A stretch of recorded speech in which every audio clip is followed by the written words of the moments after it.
तुम सफल होना चाहते हो, वो सब कुछ करना चाहते हो जो तूने आज तक सोचा है।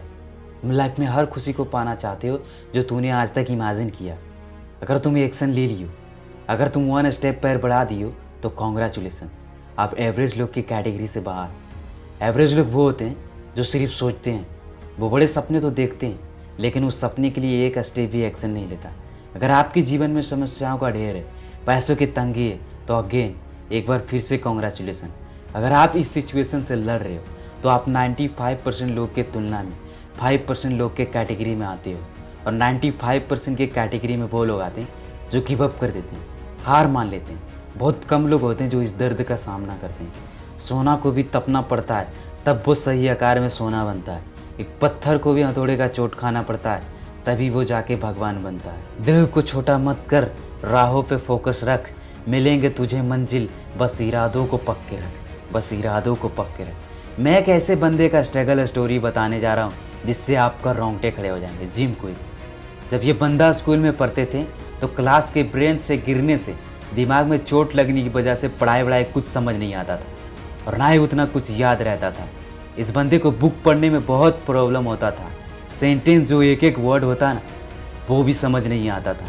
इस बंदे को सभी बच्चे द बॉय विथ ब्रेकन ब्रेन के नाम से बुलाता था। जिम को बहुत मजाक उड़ाता था जिससे जिम बहुत हर्ट होता था, जिम को बहुत बुरा लगता था। शायद इस बंदे का ज़िंदगी का मोटिवेशन यही रहा होगा। और यकीन मानिए, माइंड कमज़ोर होने के बावजूद भी इस बंदे ने फुल डेडिकेशन के साथ 3 साल कंसिस्टेंसी सेंटेंस सीखने में लगा दिया। और शायद इतना कुछ काफ़ी नहीं था और भी बहुत कुछ सीखना था। लेकिन दोबारा इस बंदे के ज़िंदगी में बुरा दौर आया और फिर सीढ़ी से गिरने से, माइंड में दूसरा भाग में चोट लगने से सब कुछ भूल गया जो भी सीखा था। इतना रेयर कंडीशन शायद ही किसी की ज़िंदगी में आता है। और इतना कुछ होने के बावजूद भी इस बंदे ने ठान लिया कि कुछ भी हो जाए वो माइंड एक्सपर्ट बनेंगे। वो पहले दिमाग को समझेंगे, इंसानी माइंड कैसे काम करता है, याददाश्त इंक्रीज कैसे होता है। इसी पे सालों तक मेहनत करने के बाद आखिर में ब्रेन एक्सपर्ट बन गया और आज वो वर्ल्ड के टॉप लाइफ कोच में से एक हैं।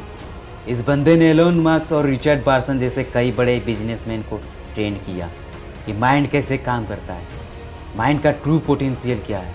और जिम क्विक लर्निंग जैसे कई बड़े कंपनियों का सीईओ है। इस बंदे की जगह पे कोई और होता तो बहाने का बौछार लगा दिया होता, हार मान लेता। लेकिन इस बंदे ने हालातों से हारा नहीं और कुछ करके दिखाया। इम्पॉसिबल जैसा कुछ भी नहीं होता, बस वो दिमागी है जो पॉसिबल को भी इम्पॉसिबल दिखाता है। वो कहते हैं ना, जिद होना चाहिए कुछ बड़ा करने का, अंदर से डिज़ायर होना चाहिए कुछ नया करने का। अगर तुम में वो सच में आ गए ना कुछ बड़ा करने का, तो पूरी कायनात तुम्हारे आगे झुकेंगे। दुनिया झुकती है, बस बंदे में दम होना चाहिए। तुम्हें कोई नहीं रोक सकता सिवाय खुद के। किसी के बाप में दम नहीं तुम्हें रोक के दिखाए। स्वामी विवेकानंद ने कहा है कि कोई एक लक्ष्य निर्धारित करो, उसे जीवन बना लो, उसी के बारे में सोचो, उसके सपने देखो, उसे मस्तिष्क मांसपेशियों में, नसों में और शरीर के हर हिस्से में डूब जाने दो और दूसरे सभी विचारों को साइड में रखो। यही सफल होने का तरीका है। उठो, जागो और तब तक नहीं रुको जब तक कि सफल ना हो जाओ। जय हिंद, वंदे मातरम।